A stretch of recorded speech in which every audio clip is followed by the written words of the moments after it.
Immigrer au Canada en tant que cuisinier ou cuisinière sans diplôme et en quelques mois.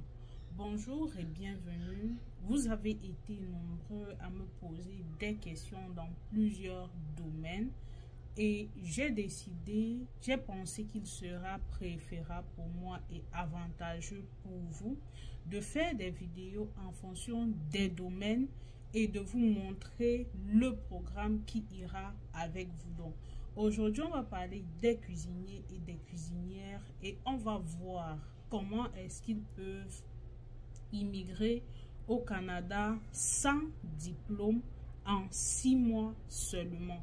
Donc, je vais vous inviter à rester jusqu'à la fin de la vidéo pour ne rien manquer. Surtout si vous avez des questions, faites-le moi savoir.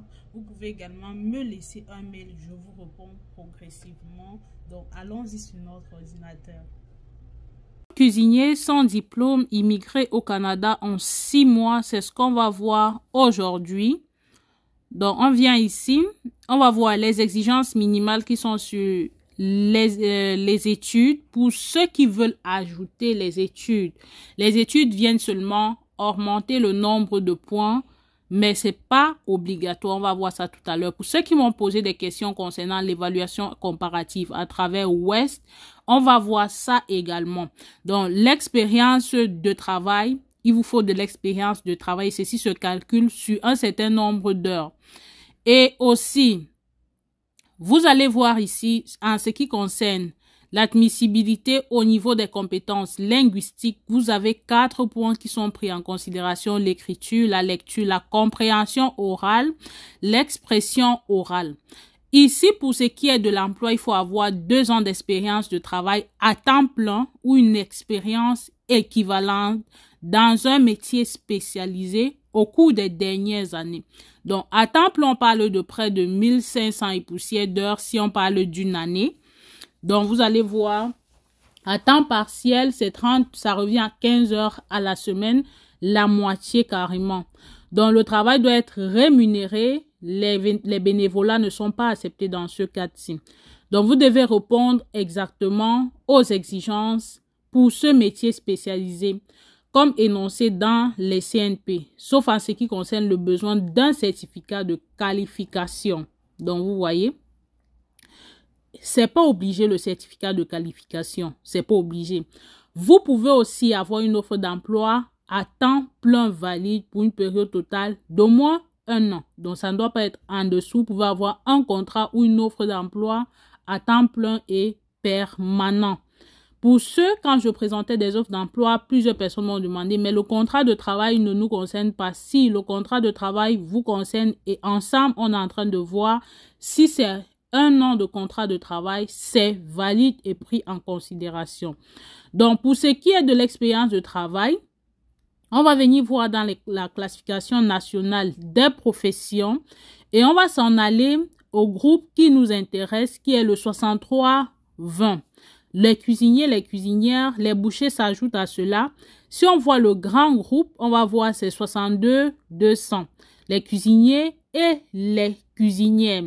Ici, qu'est-ce qu'il y a lieu de faire? Vous devez démontrer que vous avez exercé les fonctions énoncées dans l'énoncé principal de la description de la CNP. Donc, il faut démontrer ça. Faire, c'est le plus important. Donc, sinon, vous ne serez pas accepté. Donc, l'expérience de travail n'est prise en compte qu'une fois que vous avez les qualifications pour exercer la profession de façon autonome. Donc, c'est bien précisé. Pour ce qui est des études, ce qui nous intéresse le plus, parce que vous l'avez tellement demandé, le programme des travailleurs des métiers spécialisés ne comporte pas d'exigence en matière d'études dont je parle et vous voyez aussi, on le voit ensemble. Si vous voulez améliorer votre note, c'est où vous allez faire votre évaluation comparative des diplômes pour sortir rapidement du bassin. Vous avez besoin aussi d'un titre de scolarisation. Et ici, pour ceux qui ont posé des questions, vous allez voir c'est EDE à des fins d'immigration. Il faut bien voir à des fins d'immigration, c'est bien précisé. Et on va aller voir les organismes. C'est ici qu'on va voir West.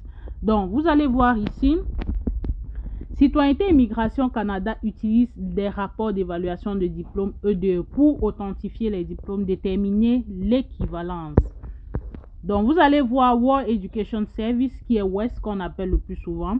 Là, on n'a pas précisé si c'est anglais ou français. Pour les autres, on va vous préciser anglais seulement.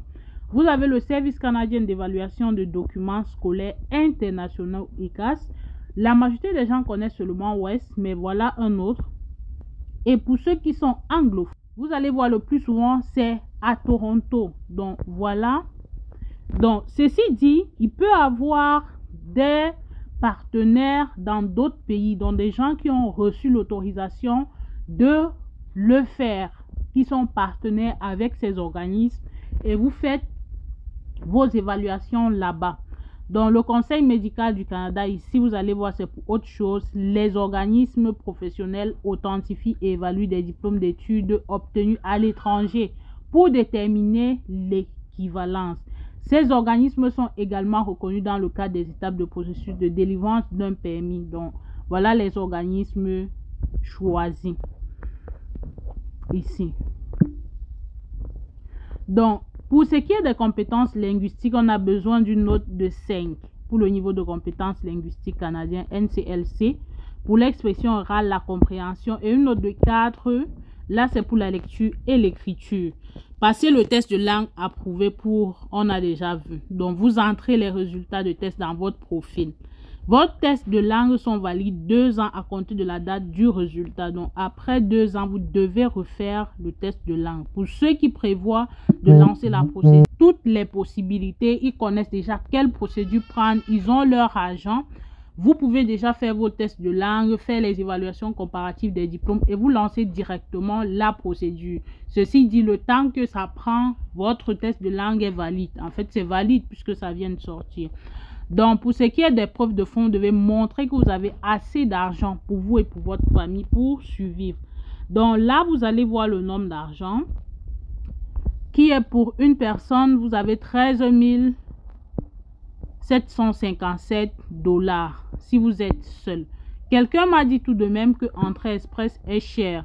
L'autre m'a dit comparé au visa visiteur, c'est cher. Je vous dis, si vous voulez prendre le visa visiteur au lieu de faire Entrée Express, pourtant vous avez un bon profil, allez-y, faites-le une fois sur le territoire canadien. Vous verrez de vous-même qu'est-ce qui est cher et qu'est-ce qui est moins cher. On ne peut pas vous aimer. Donc, pour ce qui est de l'admissibilité, vous pouvez vérifier votre admissibilité à entrer au Canada. Donc, voilà ce que j'avais prévu pour vous aujourd'hui. Vos questions, vos commentaires, faites-le moi savoir. Pour ce qui est des provinces, on a Alberta, le Manitoba, le Nouveau-Brunswick, la Nouvelle-Écosse, les territoires également. Vous allez voir également les territoires. Il n'y a pas le Québec. Donc, voilà. Bonne journée.